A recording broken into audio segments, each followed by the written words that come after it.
El tema es que eso no se puede responder en singular, ¿no? No hay una agenda que compartan todos los palestinos o todos los israelíes. Lo que puedo decir es que la posición de la mayoría de los palestinos tiende a coincidir con las normas de derecho internacional sobre la materia. Si uno se atiene, por ejemplo, a las resoluciones de la Organización de las Naciones Unidas, tanto a nivel de Asamblea General como de Consejo de Seguridad, las ideas básicas son muy simples, ¿no? Israel tiene la obligación de retirarse de los territorios palestinos que conquistó por la fuerza en 1967, los llamados por la ONU territorios palestinos ocupados. Esos son, y la ONU lo dice en diversas resoluciones, Cisjordania, Jerusalén Oriental y Gaza. Gaza porque Israel sigue controlando el espacio aéreo marítimo y, salvo la frontera con Egipto, las fronteras terrestres de Gaza. Luego debe permitirse la creación en esos territorios de un Estado palestino. Los refugiados palestinos deben tener derecho a regresar a sus lugares de origen o, en su defecto, a ser compensados por las pérdidas que se les ocasionaron cuando fueron expulsados a partir de 1947. Todos los estados de la región, incluyendo Israel, tendrían derecho a vivir en paz bajo fronteras seguras e internacionalmente reconocidas. Ese que era el consenso palestino en torno a las resoluciones de Naciones Unidas se quebró cuando Hamás decidió no reconocer a Israel. Pero Hamás ha cambiado ya su posición en torno al tema. Es un cambio algo ambiguo, pero un documento de 2017 acepta la idea de un armisticio de largo plazo con Israel, en la eventualidad de que Israel permita la creación de un Estado palestino, y aceptaría un acuerdo de paz que sea ratificado por un referendo de la población palestina. Entonces ya ahí ya no hay tantas diferencias. Más bien la diferencia que ha surgido es en un grupo de palestinos que dicen que la colonización israelí ya ha hecho imposible materialmente la construcción de un Estado palestino, porque habría que erradicar una cantidad importante de asentamientos y no hay ningún indicio que gobierno alguno de Israel tenga intención de hacerlo, y que por ende más bien pide un Estado único, secular y democrático para todos los habitantes, desde el Mediterráneo hasta el Mar Muerto. Pero digamos, es el tipo de debates que uno encuentra entre los palestinos. Entre los israelíes, virtualmente nadie propone la idea de un único Estado para ambos pueblos, aunque hay un sector de la izquierda israelí que sí lo postula, pero es muy pequeño. Hay sectores de Israel que se niegan absolutamente, del espectro político israelí quiero decir, que se niegan de manera absoluta la posibilidad de un Estado palestino. Lo dice el Likud, el partido que era partido de gobierno hasta hace una semana más o menos, en sus documentos internos. No aceptan un Estado palestino en un metro cuadrado de lo que ellos consideran su territorio, el territorio del Estado de Israel. Lo mismo es la posición del nuevo jefe de gobierno, Naftali Bennett, ¿no? Por otro lado, la izquierda israelí, pero que es una fuerza minoritaria hoy en día, sí acepta la posibilidad de que se cree un Estado palestino en los territorios ocupados en 1967. En torno al fondo de la cuestión, esas son las posiciones encontradas que hay en las dos partes. Palestina existe como Estado, pero es una ficción jurídica. La razón por la que la Autoridad Nacional Palestina y la OLP decidieron plantear la creación de un Estado palestino es para poder participar de acuerdos internacionales como el acuerdo que dio origen a la Corte Penal Internacional, el Acuerdo de Roma, ¿no? Y de esa manera poder plantear demandas contra Israel. Pero el problema de fondo es que Israel no reconoce derecho alguno a los refugiados palestinos que fueron forzados a marchar al exilio por las políticas primero de la Hagana, el Irgun, distintos grupos armados israelíes antes de la creación del Estado, y luego por las políticas del propio Estado de Israel. Si no admite que puedan regresar a sus lugares de origen, cuando menos debería admitir que fueron forzados a marchar al exilio, que muchos fueron expulsados simple y llanamente y que tienen que ser compensados, ¿no? Israel no acepta que tenga la obligación de evacuar los territorios ocupados. De hecho, no los llama oficialmente territorios palestinos ocupados.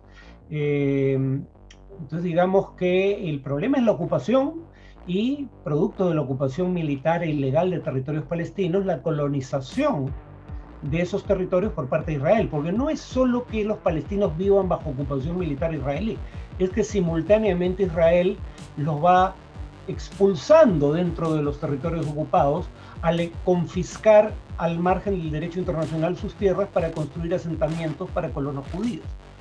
Entonces, digamos, no hay dos países, ese es el punto de partida. Las partes que están dispuestas a usar todos los medios, sí, lo han demostrado. ¿Eso es lícito bajo el derecho internacional? No, hay ciertos usos de la fuerza que son legítimos bajo el derecho internacional y otros no. Por ejemplo, los palestinos tienen derecho a usar la fuerza para liberar su territorio, pero respetando las normas del derecho internacional humanitario. Dicho lo cual, según los diversos reportes de organizaciones de derechos humanos como Human Rights Watch, Amnistía Internacional o de la propia Naciones Unidas, indican que la gran mayoría de las violaciones al derecho internacional humanitario y al derecho internacional de los derechos humanos las ha cometido la potencia ocupante, es decir, Israel. La mala noticia es que esta coalición de gobierno se sostiene única y exclusivamente en contra de Netanyahu. No hay nada más que le sume, salvo sacar a Netanyahu del gobierno, ¿no? Ahora, en tanto Netanyahu sigue siendo un actor político relevante, eso probablemente los siga manteniendo unidos. Pero en cuanto a los acuerdos a los que se llegó para gobernar el país, porque no, obviamente no pueden gobernar teniendo en común únicamente la oposición a Netanyahu, hay acuerdos más sobre temas internos que sobre temas internacionales, incluyendo el tema palestino. La buena noticia, sin embargo, es que la izquierda israelí y el grupo palestino que apoya desde el Parlamento esta nueva coalición de gobierno va a tener poder de veto sobre algunas decisiones que el nuevo gobierno quiera tomar en materia de ocupación y colonización de territorios palestinos. En ese sentido, yo no esperaría que sea un gobierno tan malo como el de Netanyahu, que viola el derecho internacional sobre la materia de manera sistemática, pero no por falta de voluntad.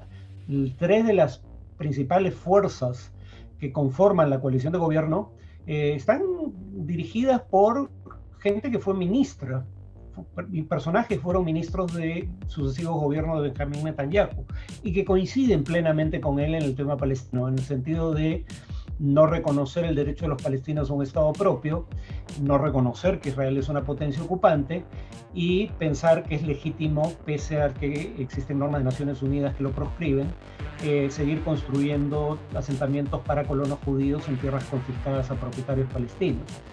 Dicho lo cual, sin embargo, esos grupos de extrema derecha que son parte de la coalición de gobierno, incluyendo el partido derecha del propio Bennett, se llama así, no podrían obtener los votos de sus aliados para llevar adelante ese tipo de políticas. Podrían intentar obtener los votos del Likud y otras fuerzas de derecha, que son mayoría en el Knesset, o sea, en el Parlamento israelí, pero de hacer eso correrían el riesgo de minar las bases de la propia coalición de gobierno, ¿no? Y podrían forzar a la caída de su gobierno. Son 4 países específicos los que han reconocido a Israel en los últimos tiempos, ¿no? Emiratos Árabes Unidos, Bahrein, Marruecos y Sudán. Y la razón por la que yo dudo de que eso vaya a continuar tiene que ver con 2 hechos, o son 2 razones en realidad, no una. La primera es que esos son reconocimientos que negocia Trump, no Netanyahu. Y Trump, a cambio del reconocimiento de Israel por parte de estos gobiernos, hace concesiones en temas de fondo a esos gobiernos que cambian la política de Estados Unidos hacia la región. Por ejemplo, Estados Unidos tiene la política de preservar la ventaja estratégica que Israel tiene sobre los países árabes, vendiendo solo a Israel armamento que considere particularmente sofisticado tecnológicamente hablando, que no le vende a países árabes. La compensación en el caso de Emiratos fue venderle armamento que no le hubiera vendido de no reconocer a Israel. La compensación en el caso de Marruecos, cambiando una posición histórica de Estados Unidos y siendo la primera potencia mundial en reconocer la soberanía marroquí sobre el Sahara Occidental, fue esa. una concesión de fondos sobre un tema que es fundamental para el gobierno marroquí, para el Estado marroquí. Y en el caso de Sudán, la oferta fue retirar a Sudán y algunos miembros del gobierno de transición sudanés de la lista de países que promueven el terrorismo y de la lista de individuos potencialmente requisitoriados por la justicia, ¿no? Eso lo hizo Trump. No hay indicios de que Biden vaya a hacer algo similar. Y eso se hizo con Netanyahu. No está claro que eso se vaya a hacer bajo el nuevo gobierno. No parece que en todo caso eso sea una prioridad del nuevo gobierno. A ver, el tema es que Biden lo que realmente quiere, y lo ha dicho, es dedicar menos tiempo y recursos a Oriente Medio, ¿no? Por eso es tan importante volver a retomar el acuerdo nuclear con Irán, porque el acuerdo nuclear era parte de un proceso de negociaciones que tenía como propósito hacer un Medio Oriente, crear un Medio Oriente más estable, ¿no? Ahí entra a tallar algo que no terminé de decir respecto al tema del reconocimiento de países árabes. Todo eso además ocurrió antes de las últimas agresiones israelíes contra el pueblo palestino, ¿no? Es mucho más difícil que en este contexto, donde queda claro que esos procesos de reconocimiento no llevaron a ningún cambio sustantivo de la política de Israel hacia los palestinos, sean palestinos ciudadanos de Israel, sean palestinos residentes en Jerusalén Oriental, o sean palestinos que residen en territorios ocupados, no ha habido ningún cambio en la orientación de la política de Israel hacia los palestinos, cosa que se alegaba podía ser un subproducto del reconocimiento de Israel por parte de los países árabes, ¿no? Pero además ya hay países como Emiratos Árabes Unidos o Arabia Saudita que están dando indicios de entender que las circunstancias han cambiado. Previendo que un gobierno demócrata podía cambiar la política de Trump hacia el conflicto en Yemen, Emiratos Árabes Unidos ya había retirado sus tropas de Yemen. Y ahora Arabia Saudita, que había tenido un discurso sumamente virulento en contra de Irán, está hablando de la posibilidad de negociar con Irán, ¿no? Entonces, creo que esos son procesos que va a promover el gobierno de Biden. Ahora, el tema con el gobierno de Biden es que, por otro lado, sigue apoyando de manera virtualmente incondicional a Israel, ¿no? Cuando Estados Unidos dice no podemos obligar a las partes a llegar a un acuerdo si ellas no quieren hacerlo, en primer lugar, la parte que no quiere llegar a un acuerdo en lo esencial es Israel, que es la parte que ocupa el territorio y no quiere desocupar. Ese es el tema de fondo. Pero en segundo lugar, Estados Unidos no es una parte, un tercero neutral en este conflicto. Israel es el mayor receptor mundial de ayuda militar estadounidense, en primer lugar. En segundo lugar, ningún país ha sido beneficiado con tantos vetos en el Consejo de Seguridad de Naciones Unidas como los que ha emitido Estados Unidos en defensa de Israel, ¿no? Ningún país ha beneficiado tantos vetos en el Consejo de Seguridad. Por eso no se puede, por eso cuando Israel se queja de que hay demasiadas resoluciones del Consejo de Seguridad en su contra y que eso reflejaría un sesgo anti-israelí del Consejo de Seguridad, es todo lo contrario. Lo que hacen esas resoluciones es pedir cada una el cumplimiento de las resoluciones anteriores, que Israel no cumple y no es sancionado como consecuencia. Mientras que Corea del Norte o Irán sí fueron sancionados, por no hablar de la invasión de Irak en 1991, cuando violaron decisiones del Consejo de Seguridad de la ONU, ¿no? Entonces Estados Unidos, si de verdad quiere alejarse del Medio Oriente, que deje de apoyar a Israel, pero no puedes decir que apoyas de manera virtualmente incondicional a Israel y sin embargo alegar que no tienes ningún mecanismo de presión para exigir a Israel que cumpla el derecho internacional, ¿no? Pero creo que el propósito último es virar el interés y los recursos de Estados Unidos hacia el este asiático y reducir su presencia en regiones como Oriente Medio. Nuevamente, hay un solo Estado para todo efecto práctico, ¿no? El Estado palestino es una ficción jurídica, en mi opinión. Lo que hay, y lo dicen las normas de Naciones Unidas, es una ocupación israelí, no hay dos Estados. Uno diría que cumplir con las normas de Naciones Unidas sería el criterio fundamental para una solución justa y duradera, ¿no? Israel debe retirarse de los territorios ocupados, debe haber una solución justa al tema de los refugiados, debe permitirse o bien la creación de un Estado palestino o bien la creación de un Estado binacional. Y hay una discusión sobre, como dije, si la creación de un Estado palestino es posible, teniendo en consideración que Israel construye los asentamientos para colonos judíos con el propósito de ser arietes dentro de una estrategia militar, porque los coloca justamente entre zonas palestinas con densidad poblacional para evitar que tengan contigüidad territorial, ¿no? Las separa y eso hace que o los asentamientos se integran a un eventual Estado palestino, cosa que ningún gobierno israelí aceptaría, o los asentamientos son evacuados. Pero si no se da alguna de esas dos condiciones, no hay forma de construir un Estado palestino con continuidad territorial, ¿no? Por eso digo una u otra, un Estado palestino o un Estado binacional para ambos pueblos, que no sea un Estado religioso, y el derecho de todos los estados de la región a vivir bajo fronteras seguras e internacionalmente reconocidas. No hay mayor misterio. O sea, no es que este sea un tema complejo, eso es lo que hay que hacer para llegar a una solución. El tema es que una de las partes, que es la parte que tiene la posibilidad de vetar cualquier solución, no desea una solución de ese tipo. Uno puede cuestionar lo que dice o no dice Hamás, pero no es Hamás quien tiene la capacidad de impedir que una solución de ese tipo ocurra. Quien tiene esa capacidad es Israel. Y como digo, Hamás ya ha aceptado la idea, ha ido más allá de lo que haya ido cualquier gobierno, cualquier partido de la derecha israelí. El único partido israelí, los únicos partidos israelíes que forman parte de la actual coalición de gobierno, que sí aceptan explícitamente un Estado palestino, son socios minoritarios en esta coalición. No son los partidos que tienen la voz cantante. Meretz, el laborismo, y el partido, el único partido árabe que no es miembro de la coalición, pero que apoya desde el Parlamento esta coalición. No tiene ministerios, pero se le considera parte de la coalición porque vota con ellos en el Parlamento, ¿no? A ver, la Unión Europea y Estados Unidos deberían tener el aplomo de aplicar en Naciones Unidas los criterios que maneja su política exterior.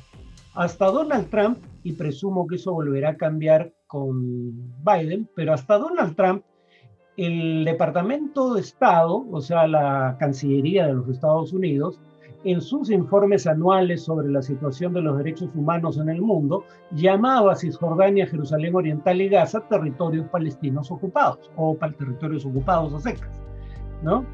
Si aceptas la premisa de que son territorios ilegalmente ocupados por Israel, si aceptas la premisa, y la aceptan tanto Estados Unidos, no vetó ninguna de las decisiones relevantes sobre estos temas en el Consejo de Seguridad, de que las colonias que Israel construye en esos territorios sobre tierras confiscadas ilegalmente a propietarios palestinos son contrarias al derecho internacional, como dice una resolución del Consejo de Seguridad, aplica sanciones a Israel si se sigue negando a aplicar esas normas.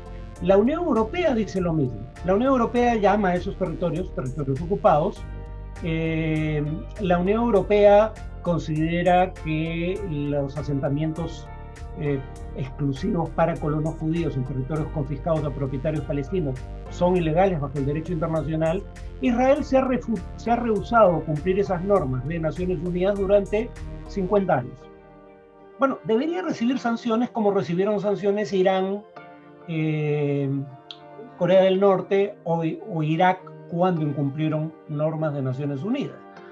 Como estos países no llevan a la práctica sus propios principios, ¿no?, es que existe esta campaña internacional BDS, Boycott, Divestment and Sanctions. O sea, boicot, algunos lo traducen como desinversión, la D y sanciones. Es decir, los consumidores, los ciudadanos a nivel local tienen derecho a boicotear productos israelíes en tanto Israel no cumpla con normas de derecho internacional básicas. Por ejemplo, dejando de comprar productos israelíes o en algunos casos, en el caso de trabajadores portuarios, negándose a desembarcar contenedores de barcos que vienen desde Israel. Divestment es que la empresa privada que dice tener un criterio de responsabilidad social en su acción internacional, en el caso de las empresas multinacionales, si de verdad ese es el caso, no contribuyan con una ocupación ilegal bajo el derecho internacional. Por ejemplo, Airbnb no debería publicitar, alojamientos en colonias israelíes en territorios ilegalmente ocupados, ¿no? Por poner un ejemplo práctico. Algunas compañías que administran fondos de pensiones de los países nórdicos han retirado sus inversiones de Israel. Y sanciones ya se refiere a gobiernos nacionales o subnacionales que crean por conveniente aplicar sanciones contra el Estado de Israel por su incumplimiento de las normas de derecho internacional, en tanto organismos como la ONU no hagan su parte. En el corto plazo no hay razón para ser optimista, ¿no? En el mediano plazo no estoy del todo seguro, pero hay algunos atisbos de luz. Por ejemplo, el cambio en el Partido Demócrata de los Estados Unidos, el cambio en parte de la propia comunidad judía norteamericana, que es más judía que pro-israelí, ¿no? Mejor dicho, es más judía estadounidense que pro-israelí, quiero decir, ¿no? Son judíos, pero su lealtad fundamental en la mayoría de casos es con el Estado del cual son ciudadanos, que no es Israel, sino Estados Unidos. Pero en general, el ala izquierda del Partido Demócrata y sectores en general crecientes del Partido Demócrata, no necesariamente del ala progresista, están promoviendo políticas más severas respecto a Israel, menos complacientes. Eso todavía no se refleja en una gran dimensión en el liderazgo del Partido Demócrata, pero el cambio a nivel de las bases es mayúsculo. Ya hay una mayoría incluso que es favorable, según encuestas, a tener una política menos complaciente y más severa con Israel, incluyendo la posibilidad de aplicar sanciones. Ese es un cambio para mejor, ¿no? En Europa el panorama no es tan claro, porque Europa siempre ha tenido posiciones claras sobre el tema, pero nunca ha actuado en consecuencia. Si eso va a cambiar, no lo sé, ¿no? Y la campaña de BDS por sí sola no va a lograr gran cosa, pero ha tenido algunos avances, ¿no? Por ejemplo, cuando ha habido intentos de ilegalizarla, ha logrado que una corte de la propia Unión Europea, si no me equivoco es de la Unión Europea, la Corte Europea de Derechos Humanos y el Tribunal Supremo del Reino Unido declaren que las campañas de boicot contra Israel son un libre ejercicio, o mejor dicho, son un ejercicio de la libertad de expresión, como lo fueron las campañas de boicot contra Sudáfrica en las cuales se inspira. Entonces ya está quedando cada vez más claro, también hay un fallo en ese sentido en un estado de los Estados Unidos, que las campañas de boicot contra Israel por no cumplir normas de derecho internacional son perfectamente legítimas en cualquier democracia como expresión de la libertad de opinión. Uno diría, ¿por qué es libertad de opinión? Por la sencilla razón de que si tú dejas de consumir productos israelíes pero no lo dices, nadie te puede sancionar por eso. La sanción es por decir que la razón por la que no consumes productos israelíes es porque te adhieres a una campaña de boicot contra el Estado de Israel por incumplir normas de derecho internacional.